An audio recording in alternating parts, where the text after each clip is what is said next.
ओम नमः शिवाय। आज मैं आपको करवा चौथ के व्रत की कथा के बारे में बताने जा रहा हूँ। कार्तिक कृष्ण पक्ष की चतुर्थी को करवा चौथ कहते हैं।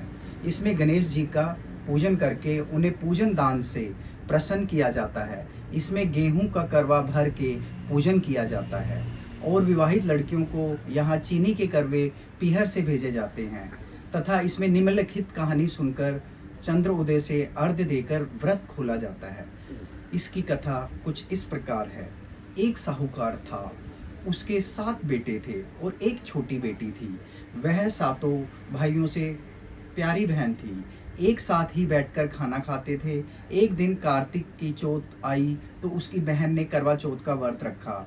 सारे भाई भोजन करने आए और अपनी बहन से बोले, ए बहन, तू भी खाना खा ले। उनकी माँ बोली, आज ये खाना नहीं खाएगी, इसका करवा चौथ का व्रत है, जब चांद निकलेगा तभी खाना खाएगी। तो उसके भाइयों ने छल कपट से जंगल में आग जलाकर छलनी में से चांद दिखा दिया। तो वह अपनी भाभीयों से बोली, चलो भाभी, चांद निकल आया है, अर्घ दे लो।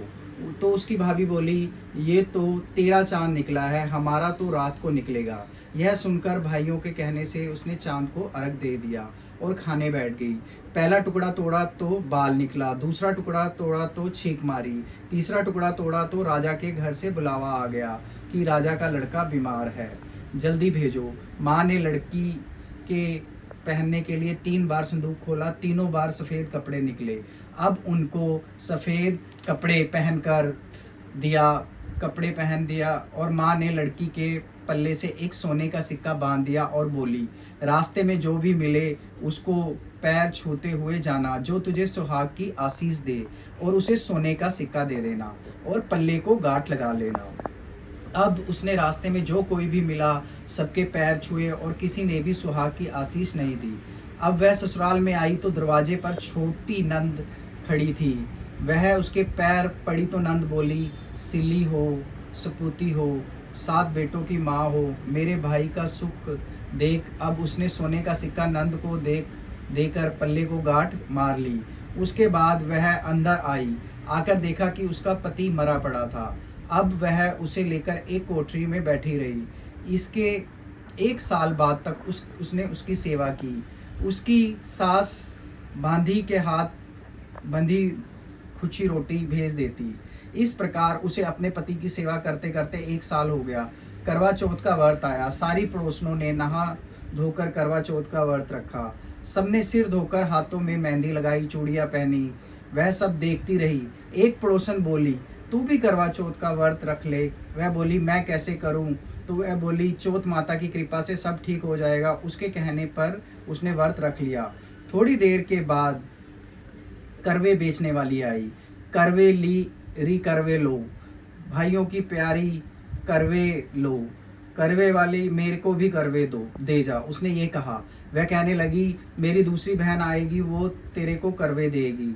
तो दूसरी करवे वाली आई, करवे लो, भाइयों की प्यारी, करवे लो, एक करवे वाली, मेरे को भी करवे दे जा। तो वह बोली, मेरी तीसरी बहन आएगी, वो तेरे को करवा देगी। इस तरह 5 बहन आकर चली गई, किसी ने भी करवा नहीं दिया।